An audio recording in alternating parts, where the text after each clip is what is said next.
Many people know who watch this show on a regular basis. I'm an easygoing sort of person, right? Absolutely, you understand.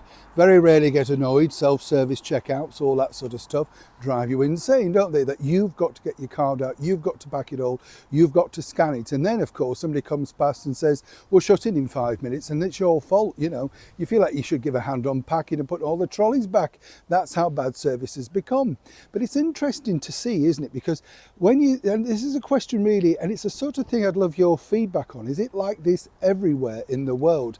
I was on the Tube platform the other day, and you know when you've had a long day and you're getting one announcement after the other, and they're all by thicko announcements, you know, like, if you feel unwell, take a seat. No. But if you can get a seat, there's a starter. And if you still feel unwell, try and sip some water. I mean, where do they think we've all been for the last, thousands of years? What's fascinating about this, though, is as we're told in this nanny state that we have now, we should do this, we should do that, it's escalating to such a more dramatic point. And what I find fun about this in particular is people are starting to kick back. Now, do you go shopping and are you in a supermarket and you're standing there and the music is driving you potty? You know, the sort of thing. You go in and suddenly there's announcements, but it's not like benefiting you. It's announcements of ridiculous, in-store radio, that sort of thing. And suddenly they've got these jolly DJs telling you, all the bargains that apparently is in the store. You can't quite see them with your own eyes because the prices are astronomical. Now, though, over here in the United Kingdom, things are taking a turn for the worst, particularly for the management of this once much loved supermarket chain, Asda. Now, Asda used to be very popular and it was sort of mid-price, you could afford to go in there if you're on a budget. Not anymore. You need a second mortgage when you go around these places.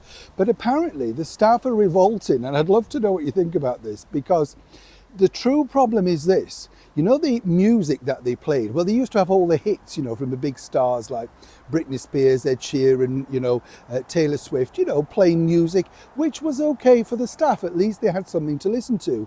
Never any golden oldies, of course, but there you go. That's the modern world. Now, they've ditched this to incorporate AI, which is auto-generated music. Worse than that, according to Asda staff, they're mentally draining simply because they're not playing any songs that they know. They've given it all to unsigned, unknown singer-songwriters. Now I know they've got to get their big break, and maybe Asda, amongst the cluck of the milk and the eggs and stuff, could be that break.